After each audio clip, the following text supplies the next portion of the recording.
From MIT's Office of Digital Learning, this is Climate Conversations by ClimateX. You think about sense of place, it's amazing how many people stay in war-torn areas. People's attachment to place and to people and to family is extraordinarily powerful in the face of death. And so I think we have to be appreciative of the power of the human emotion, and that we have to be thoughtful about how we approach those interests and values. It's true that certain things that people cling to may be bad for the greater good. The question is, do you cajole them? Do you nudge them? Do you force them? Welcome to Climate Conversations. I'm Rajesh Kathirangan here at MIT's Office of Digital Learning, and I have here with me... Hello, I'm Kurt Newton. Also at the Office of Digital Learning. So today we want to be talking about a very, very emotionally difficult topic. Yeah. And it's really been raised for us so much in the last few weeks with the severe storms that have been happening all around the world, not just here in the United States, but in Bangladesh, Sierra Leone. There were huge mudslides. And that has to do with not just adaptation to climate change, but just saying enough is enough. We have to pull back somehow. We have to migrate. And there's this really interesting website, climategration.org, that I found out about a couple weeks ago.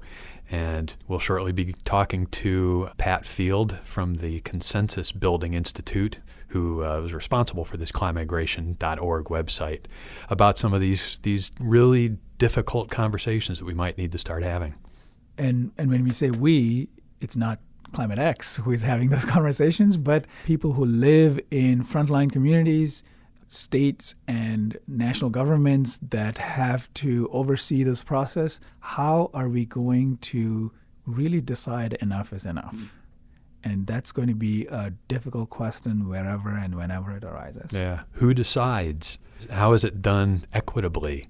And how do we who say don't have to migrate, how do we take these new communities in? Challenges. Yeah. Well, let's listen to Pat and see what he has to say. We are so happy to have Pat Field, the Managing Director of CBI, the Consensus Building Institute, and also who is the Associate Director of the MIT Harvard Public Disputes Program. Welcome, Patrick. Right. Thanks for having me. Yeah. So it's been a very busy bunch of weeks along the coast of the United States and in various areas around the world, confronted by really severe storms, we think, made worse by climate change. And it really has raised the question for us. It's always been there, but it's really put it in front of our minds. How, as a society, as a global community, are we to adapt to these increasing threats? And you've been doing a lot of work in this area, and so we're really happy to have you join us on the podcast and try to dive into that question a little bit. How did you get into these questions in the first place?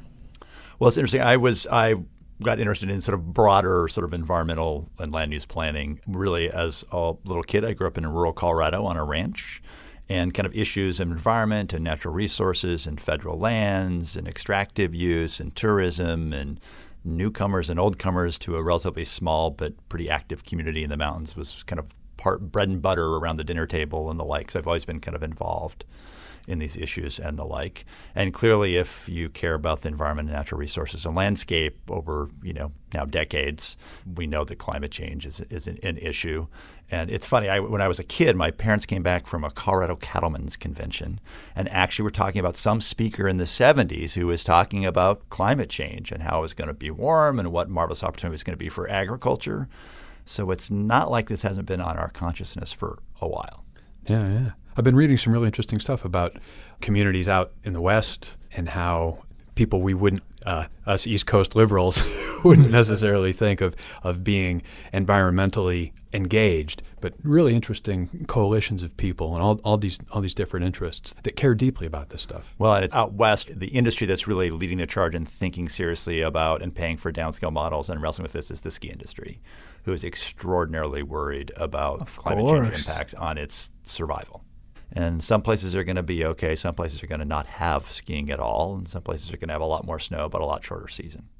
That's going to be a very different image of the Rockies, I guess. Yes, very, very different. What brought you from your young years on the ranch into taking this on as a professional pursuit? Well, I'm a professional mediator and facilitator, and it was interesting. My early career before I went to graduate school was really working for a state agency, and we did energy conservation projects. And since I was a little kid, I've been arguing with my father about the size of his car, how much gas it uses. I don't really know why, but I have. I grew up in a family of staunch sort of John McCain Republicans, and I spent many years arguing with my father over resource issues. Just say, good for you, because we hear again and again, it's the kids that are making their parents behave better. I did get my father to stop smoking. I didn't get him to buy a smaller car, and I sort of got him to stop using strychnine because I pointed out that it was not biodegradable.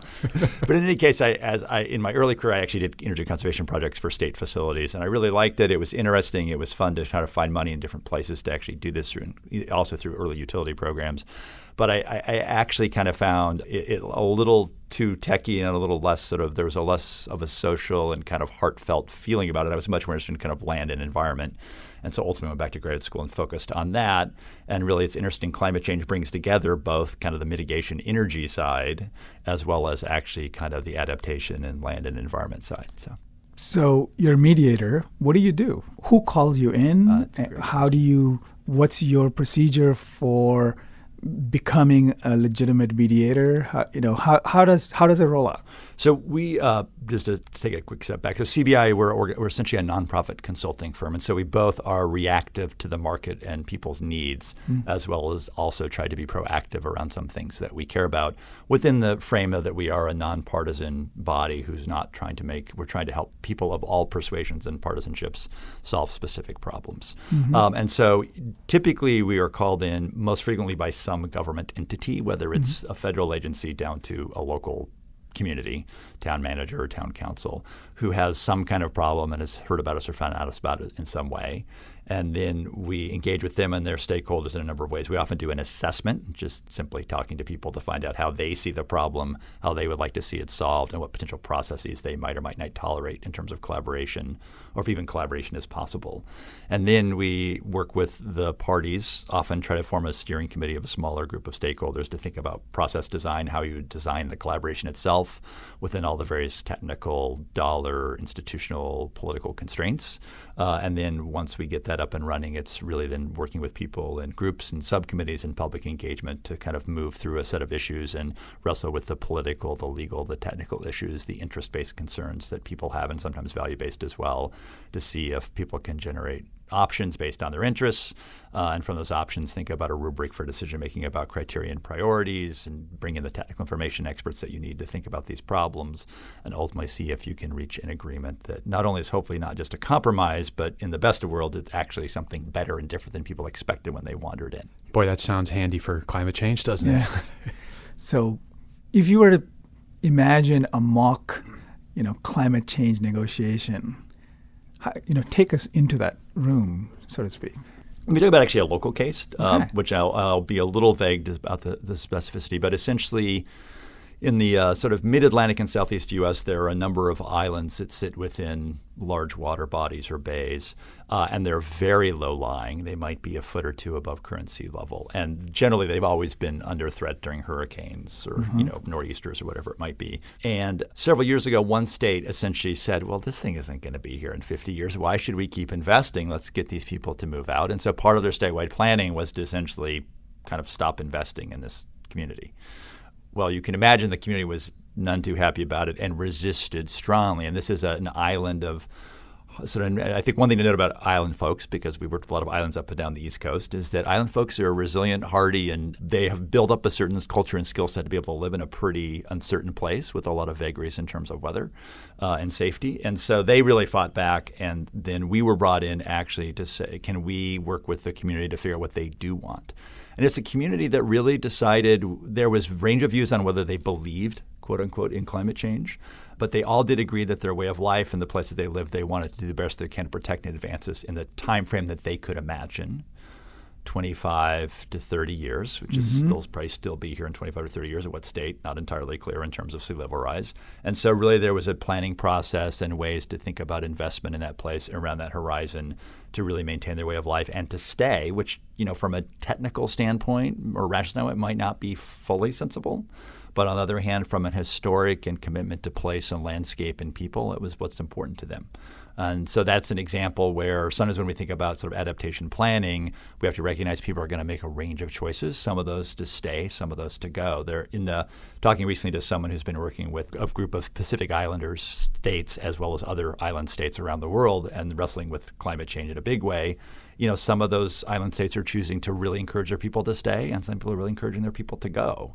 And I think we have to recognize in adaptation choices, people are going to, depending on a complicated set of factors, are going to make very different choices. Yeah, it really seems to get right down into this time frame issue that I think most of us make decisions in our lives 5, 10, 15, 20, 30 years at the outside. But the kinds of bigger infrastructure questions that really come up around these adaptation challenges require a much longer timescale, right? You're forced to confront, though, what's going to be happening in 100 years, right? And is it worth to make these investments? Right. And as you all know, I mean, really, you think about state highway departments, most infrastructure planning, people much beyond 25 years, it's extraordinarily hard to plan because there's just too many vagaries and uncertainties, and our models don't particularly, not even climate change models, generally our models for planning they kind of get extremely fuzzy that far out. And so we start just winging it after a certain time frame, even though we know conceptually and broadly there's going to be significant change and impact 30, 40, 50 years out. It's that famous, I think it's a Yogi Berra saying, right? That it's very hard to predict, especially the future. Yeah, exactly. Exactly. I think one of the things that we think about, and I've thought about this in working with communities, is that, I think private property in the United States, the kind of complicated property regime we have is a complicated question we could talk about. But I think in terms of public investment, we really do make some long-term public investments for, say, roads or highways or wastewater infrastructure or drinking water that we know we are really planning out for 30, 40 years. And we assume that those systems typically have that life from an engineering perspective. And that's where there's public investment and we can think about wise uses of taxpayer dollars. People can start to make some reasonable decisions and hopefully within the planning horizon, their investment horizon, make sure you're thinking about climate change. So if it's a 10-year investment, maybe you really don't need to think about it. If it's a 40-year investment, or it says it's a 25-year useful life, but it's going to stick around for 40 years, you really need to think. And it's interesting. We did a process on Cape Cod here in Massachusetts, and climate change ended up coming up in an interesting way. So the bays and embayments and the estuaries of the Cape have been really threatened by nutrients really coming from septic. It turns out most of the Cape was never sort of piped in terms of centralized septic systems for whatever reasons, except in some isolated cases. And so there's a lot of septage from private wells and small systems going into the water, going into the bays, nutrients, causing algal blooms, water quality issues, and that obviously the Cape tourism is everything, not to mention the ecosystem of which it sort of lives on and needs to depend on. And so each community was saying no in town vote, because you can say, some people love town votes, some people don't, but in any case, taxpayers would say, I don't want to pay that kind of money, no. And they were clearly coming out of compliance with total maximum daily load requirements that the EPA was imposing on the Cape. So they had to move to kind of a regional process through a lawsuit that was filed for Conservation Law Foundation. And what was really interesting about the conversation is I think the technocrats thought, well, we should just centralize everything. Come on, we got to build these big centralized, septic treatment plants, and how do we pipe everybody? And the communities were saying, well, we don't want to pay for all that. Secondly, the world is moving to a much more decentralized, distributed world with new technologies. How can we use oyster beds to provide some clean water and really reinstate some of our oyster industry and use more natural systems? How can we have smaller systems? How can we make sure local septic? And as they push for more innovative technologies and a broader range of choices as they thought about it, partly driven by cost, but partly driven, I think, by the realization that, look, we are going to be threatened with sea level rise.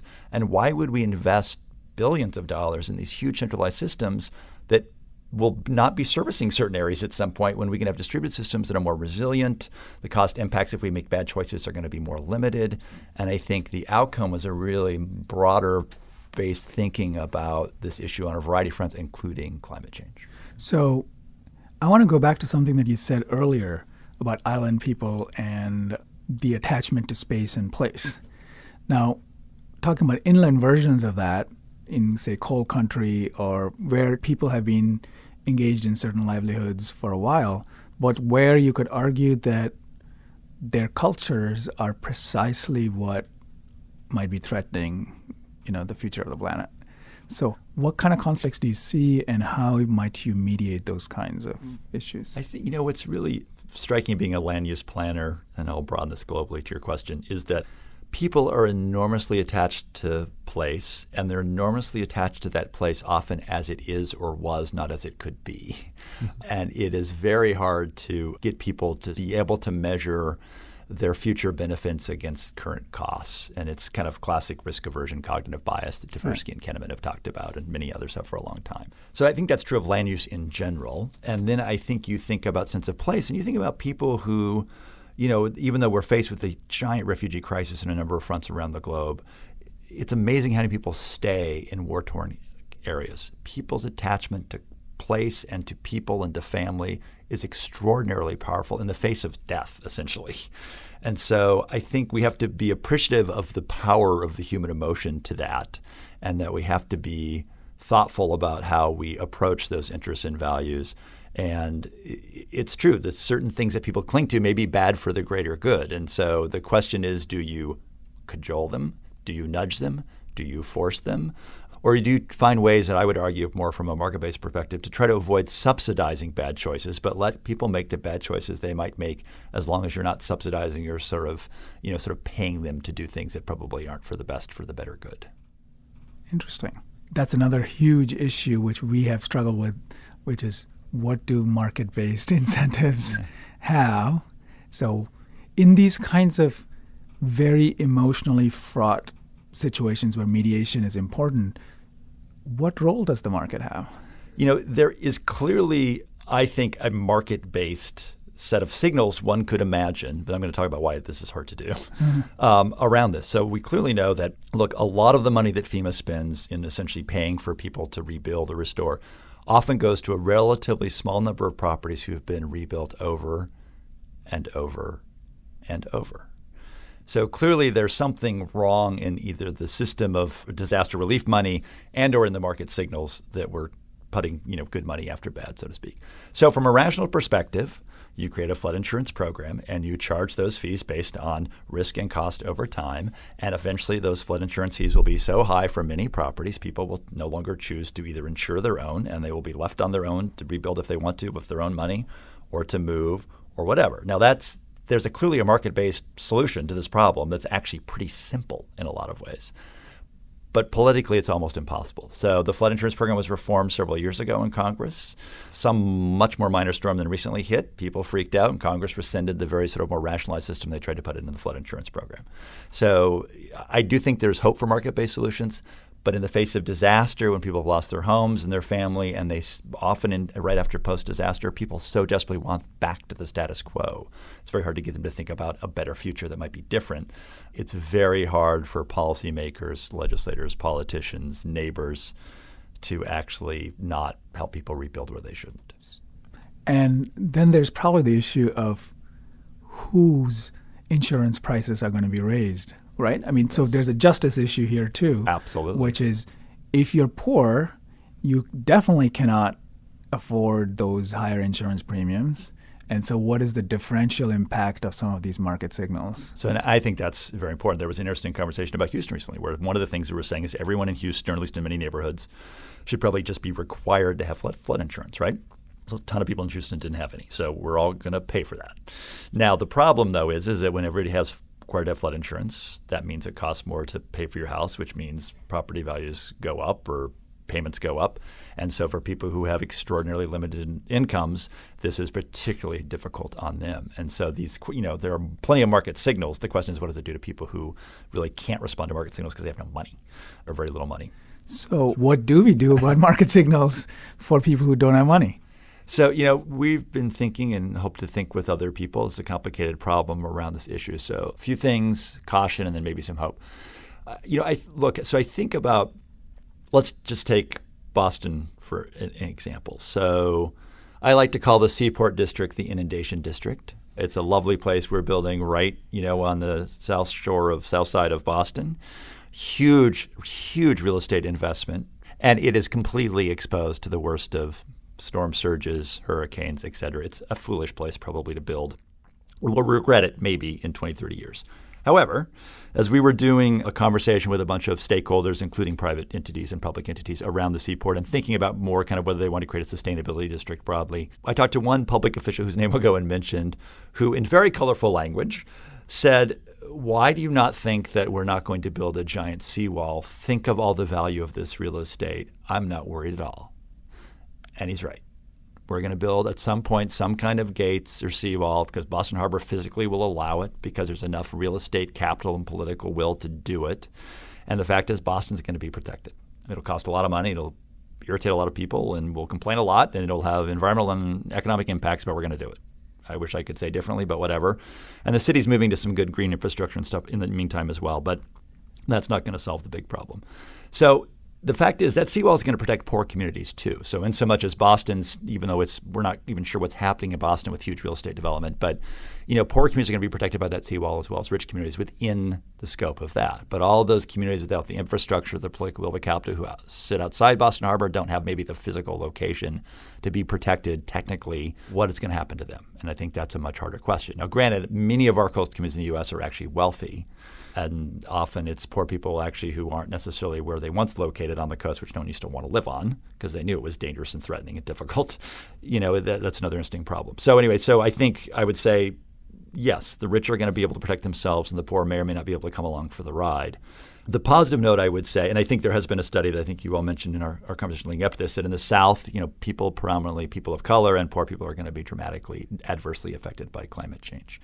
So climate change is going to tear right into the social injustices and problems we currently have and probably exacerbate them. But the hope is that when we go to do adaptation or we think about resilience planning, there's a chance to think about that not as kind of a defensive action, but actually as an offensive action in which we can think about economic development, better jobs for more people, adjusting or trying to fix or address various kinds of inequities. So there's a chance, if we have the will and desire, to potentially and have partly a justice lens in these processes, that we can think differently about how we can actually help people who otherwise would be harmed. So you mentioned briefly that people of color and poor people in general in the South might be disproportionately affected. So what might climate migration look like with that racial class lens on it? And I don't know the statistics pre and post Katrina for New Orleans, but I will say generally what I understand is that the hurricane decimated the city. I forgot how many hundreds of lives were lost till I read recently about that, which just seems shocking. And it utterly transformed the city, where many poor neighborhoods, people never came back. They were devastated, taking years to repair. And the city's a very different city in terms of socioeconomic mix and the like than it was before Katrina. Now, the interesting question, which I don't know, is where did those people go? And how, are their lives better? Are they worse? How dispersed are they? How much post-traumatic stress syndrome do they and their families experience? I don't know. This is where there's going to be a market failure. That clearly, again, for people who respond to price signals, it's one thing, but people who can't or don't, it's another. And so that's where government processes and planning and thinking and having the right kinds of lenses around our planning is going to be really important. And that really is a policy decision at the local, state, and federal level and can be very, very challenging to figure out how to do. I mean, I think probably a controversial comment, which I'm not necessarily ascribing to, but maybe somewhat true, is that during some of these disasters and climate migration, actually people sort of locked in a cycle of poverty and a community that actually is not healthy. Maybe it will actually provide some strange opportunity for some people to break out of that, but at pretty high cost. That's probably a controversial view, but worth noting. But I think the problem of climate change as we begin to respond, the one response is really for the rich to protect themselves and to exacerbate inequality and essentially injustice. And how do we think about planning for and organizing our planning processes and policies so that we really work hard to mitigate against that?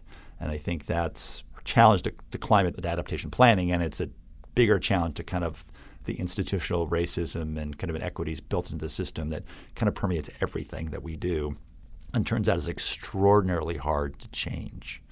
I think we've made good progress, but it's obvious that racism is able to recreate itself in this country in remarkable ways, and it will do so in climate as well. True. I'm curious. I think you've defined the problem really well, succinctly, eloquently. I'm wondering if you can point to any adaptation negotiation processes. Maybe they're small, maybe they're fairly bounded. Maybe they're not even climate focused, where people seem to have done a good job of thinking about the justice issue that we can look to as an example, as a path forward. I mean, I don't have great examples. I think, the classic example that's cited actually about climate retreat is Staten Island in New York, where after Sandy, there were, not thousands, but hundreds of homeowners, some of them Staten Island's not necessarily the richest borough by any stretch in New York, who said enough. We don't tell us, but we have decided we actually want to move and be bought out. And we want to make sure, what's interesting about folks when they did this is they said, we want to make sure two things. No one gets to move back, because that's the whole point of moving, is no one should live here. Developers don't get to make a lot of money. And we ought to have some public amenity so that our land that now that we are letting go of and being paid for by just compensation actually goes to some ecological benefit or sort of shoreline protection or whatever. So it's really interesting. I think people, not necessarily rich people, but people not poor either, but really making the choice themselves through facing some difficult situations, and also the criteria they expected in order to make that choice was, I think, really intriguing. So I think it's one of the things is always respecting that people who are poor and have limited means. One is they might very well be very intelligent. They might have real interests and values to meet, and they have to be listened to and paid attention to and given voice in the conversation, not just other people making choices for them. And that's challenging in any situation, but I think important. No, I was just thinking, as you were mentioning, that keeping people's dignity sort of intact, I think is probably a very important thing, right? Absolutely. That they might be relocating, they might be changing careers, all of those, but there has to be a way to do it without destroying their sense of self-worth and who they are and what value they bring to their communities. It's interesting about these relocation questions. We actually have a lot of experience with this. China has relocated millions of people because of building giant dams. Mm-hmm. And, we wrestle with this question. And in the 50s and 60s in the community, I grew up in Colorado, we built a big dam and we flooded ranches in a valley that people loved to trout fish in, and we moved them.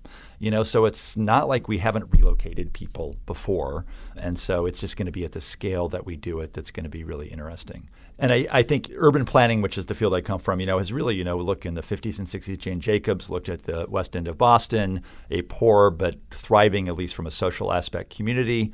Urban renewal said, these are poor people. Let's help them by clearing them out and rebuilding those charming apartments that aren't so charming. And, clearly, sort of the tradition of urban planning learned from the 50s and 60s, the Robert Moses way of clearing everybody out and building big stuff wasn't necessarily respectful or sensible, and that wasn't actually really good for cities, and it had all sorts of downsides. So one of the, I think, traditions that came out of that was to really respect and look and think about local voice, but as pointed out by local voice of some folks who say are coal miners who want to keep doing coal and having coal jobs and being paid $60,000, $70,000, $80 a year, totally fair enough.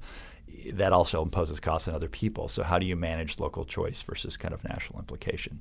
But I think, again, our view as planners is you have to give everyone voice, be respectful and the like, and recognize that there are power solutions actually in those folks who are local, and it's providing them the access and the means and the resources and the connectivity to actually help make those choices with them, not for them. So fantastic conversation, lots of important issues, but time's up.